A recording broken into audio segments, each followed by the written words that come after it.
Hans and Gretel Luther watched their son Martin leave for the University of Erfurt with honest pride in their hearts.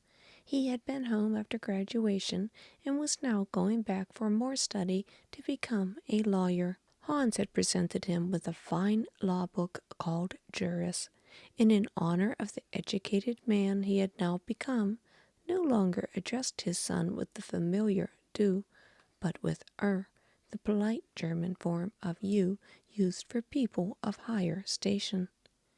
It was a sultry day in July 1505. Soon after Martin left, storm clouds began to gather. Martin's law book was well wrapped, Greta knew, and would not get wet if the storm came. Hans had seen to that. Both looked forward to the proud day when Martin should become a lawyer, able to provide for them in their old age. That night, as always, Hans Luther knelt to give thanks for such a good son to Saint Anne, the saint of miners.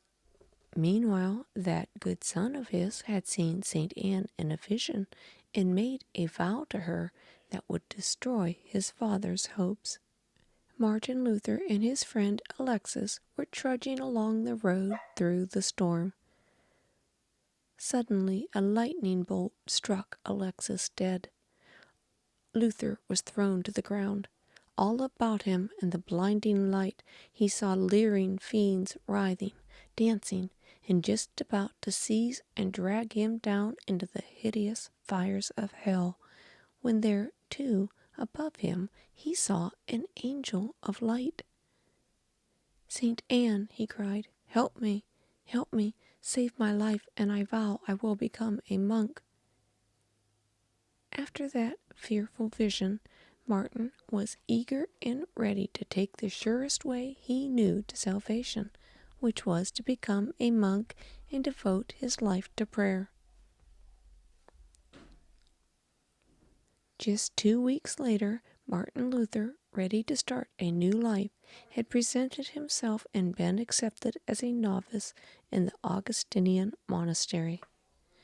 Periods of prayer came 7 times a day, beginning between 1 and 2 in the morning when the monks were awakened by the ringing of the cloister bell.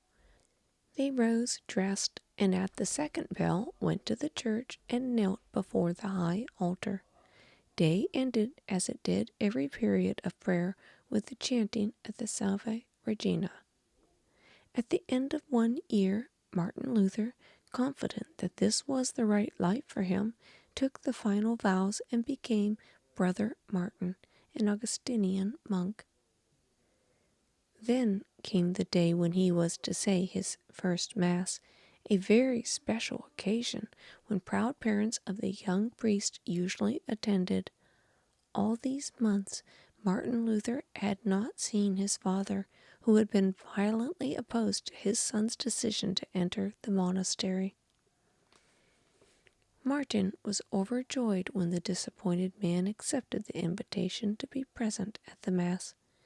Bent on making a good appearance, Hans Luther rode into Erfurt with a company of 20 horsemen and donated quite a substantial sum to the monastery.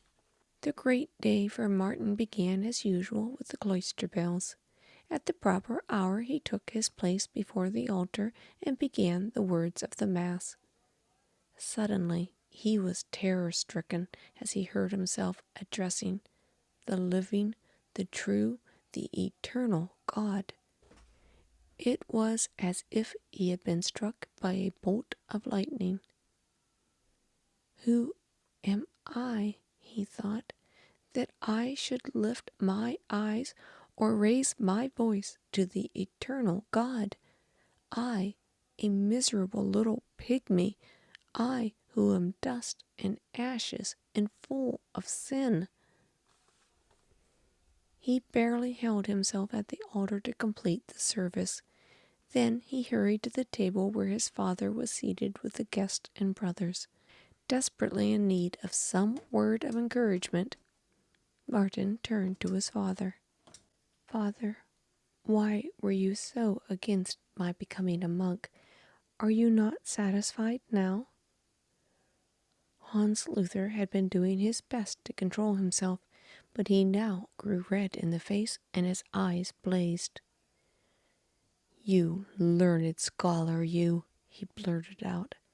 "Have you never read in the Bible that you should honor your father and your mother? You have left me and your mother to look after ourselves in our old age."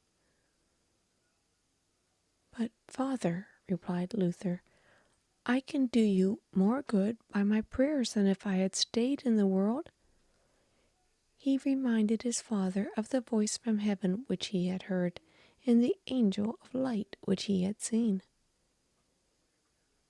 "God grant," replied old Hans Luther, "that it was an angel, not an apparition of the devil, that you heard and saw."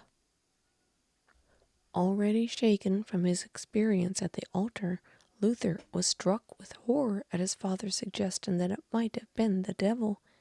For it could have been. The devil could easily disguise himself as an angel of light. What if he had been deceived? All the more reason that he, miserable sinner that he was, should go to the very limit in fasting, prayers, vigils, or whatever else he could do to save his soul from eternal damnation.